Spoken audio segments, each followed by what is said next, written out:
நீங்க கொடுத்த 2 பேர் ஜாதகமும் துரதிர்ஷ்ட ஜாதகம். இந்த ஜாதகத்துல பார்க்கறதுக்கு எதுவுமே இல்லை. எந்த ஒரு சௌபாக்கியமோ ஐஸ்வர்யமோ இந்த மாதிரி நல்ல விஷயங்கள் எதுவுமே இந்த ஜாதகத்துல இல்லை. உங்க வீட்டுல இதுக்கு முன்னாடியோ இல்ல இதுக்கு அப்புறமோ நல்லது நடக்கிறதுக்கு வாய்ப்பே இல்லை. என்ன சாமி இந்த மாதிரிலாம் பேசிக்கிட்டு இருக்கீங்க? எங்க ஊர் பஞ்சாயத்து போர்டு எலெக்ஷன்ல பிரசிடென்டா நான் நிக்க போறேன். எங்க குடும்பம் எவ்வளவு வசதியான குடும்பம் தெரியுமா? நாங்க நினைச்சா அந்த ஊருக்கே செலவு பண்ண முடியும். இருக்கலாம், ஆனா அதுக்கான எந்த ஒரு அறிகுறியும் உங்க ஜாதகத்துல இல்லையே. உங்க ஜாதகத்தை வச்சு உங்களுடைய முழு வாழ்க்கையையும் சொல்லிட முடியும். சாமி, என்ன பெரிய ஜாதகம் முடிவு பண்ணுது? என்ன பேசுறீங்க நீங்க? வீட்ல இருந்து கிளம்பும்போது கூட தான் கார் ஸ்டார்ட் ஆகல, அதுக்காக எங்களால இங்க வர முடியாம போயிடுச்சா என்ன? அப்படிங்களா? சரி, கார் ஸ்டார்ட் ஆகலன்னு சொன்னீங்கல்ல, அதுக்கப்புறம் என்ன நடந்துச்சுன்னு சொல்லுங்க. அது எப்படி நடந்துச்சுன்னு நான் சொல்றேன். சாமி, என் மாமியாரு அவங்க பேத்தி ஜாதகத்தையும் கொடுத்து பாத்துட்டு வர சொன்னாங்க. ஒரு நல்ல காரியத்துக்கு போகும்போது இவளை பாத்துட்டு போனாலே விளங்காது. இதுல இவ ஜாதகத்தை வேற எடுத்துக்கிட்டு போனா விளங்கிடும். கொடுங்க.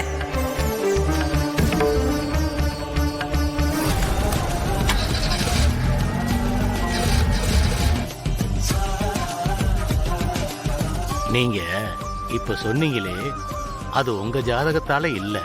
ஏற்கனவே சொன்ன மாதிரி உங்க வீட்டுல வேற யாரோ ஒருத்தருடைய ராசியா இருக்கலாம். அந்த பொண்ணுடைய ஜாதகமா கூட இருக்கலாம். ரொம்ப நேரமா ஸ்டார்ட் ஆகாத உங்க காரு அந்த பொண்ணுடைய ஜாதகத்தை உள்ள போட்டதும் ஸ்டார்ட் ஆயிடுச்சே. நான் எல்லாத்தையும் துல்லியமா சொல்றேன். அந்த பொண்ணுடைய ஜாதகத்தை கொடுங்க.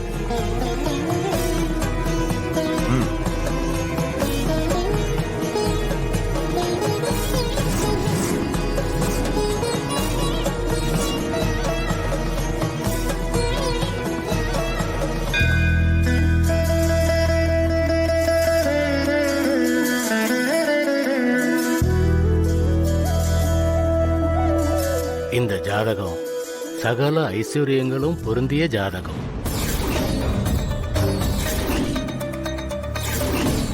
இந்த ஜாதகக்காரி உங்க கூட இருக்கிறதுனால தான் உங்களுக்கு எல்லா நல்லதும் நடந்திருக்கு. இந்த ஜாதகக்காரி தொடர மண்ணு கூட பொண்ணாகும். இந்த பொண்ணு கைப்பட்டா பட்ட மரம் கூட பூ பூக்கும். அப்படி ஒரு அம்சம் பொருந்தியவளோட ஜாதகம் இது. இவ போற இடம் செழிப்பா இருக்கும். இவ நிக்கிற இடத்துல ஐஸ்வர்ய தேவதை ரட்சிக்கும்.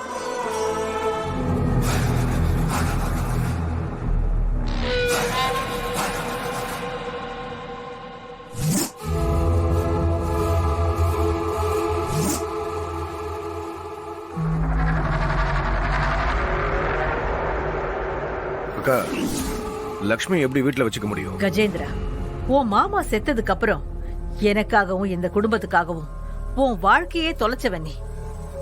உனக்குன்னு ஒரு வாழ்க்கையை நீ வாழவே இல்லை. லக்ஷ்மிய உனக்கு கல்யாணம் பண்ணி வைக்கணும்னு நான் முடிவு பண்ணிட்டேன்.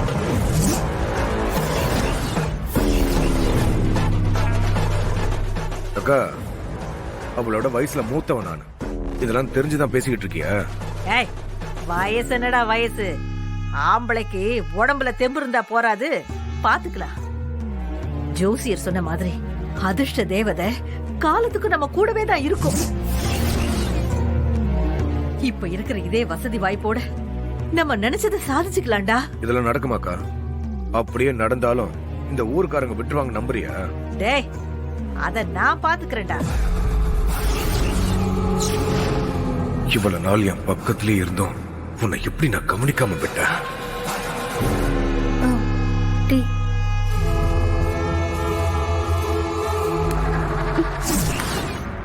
உன்னை பார்த்தாலே எனக்குள்ள என்னென்னமோ.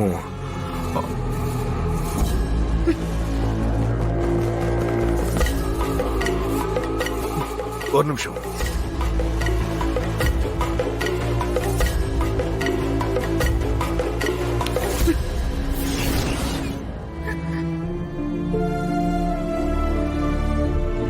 லக்ஷ்மி, நான் எலெக்ஷன்ல ஜெயிப்பேனா சொல்ல? இல்ல, நீ சொன்னா அது நிச்சயமா நடக்கும். கடவுளே, என்னை ஏன் சோதிக்கிற? ஊர்ல இவரை யாருக்குமே பிடிக்காது. இதுல நான் என்னத்த சொல்றது? சொல்லு லக்ஷ்மி. நீங்க தான் ஜெயிப்பீங்க. இப்ப எனக்கு எவ்வளவு சந்தோஷமா இருக்கு தெரியுமா? சாமி கிட்ட வேண்டிக்க பிரசிடென்ட் எலெக்ஷன்ல உன் மாமன் ஜெயிக்கணும்னு. அதோட சாமி கிட்ட நீ வேண்டிப்பல்ல, நான் ஜெயிச்சு பிரசிடென்ட் ஆயிட்டா உன் மாமன் பிரசிடென்ட்னு சொல்லிக்கிறதுல உனக்கு பெருமை தானே? அத்தை, நீங்க ஒண்ணும் கவலைப்படாதீங்க. ஜோசியர் சொன்ன டைமுக்குள்ள லக்ஷ்மிக்கு மாப்பிளைய பார்த்து கல்யாணம் பண்ணி முடிக்க வேண்டியது எங்க பொறுப்பு. லக்ஷ்மி என் வயித்துல பிறக்கலனாலும் அவளும் என் பொண்ணு தானே அத்தை.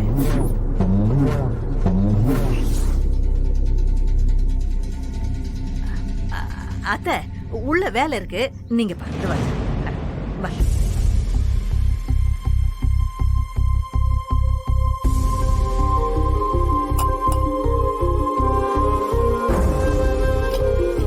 பாட்டி, உங்க பெரியம்மா சொன்னதை கேட்டியா லட்சுமி?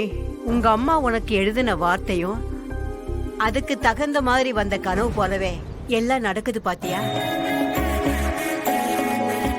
சீக்கிரமே உன்னை கட்டிக்க போற ஒருத்த உன்னை தேடி வரப்போறான்.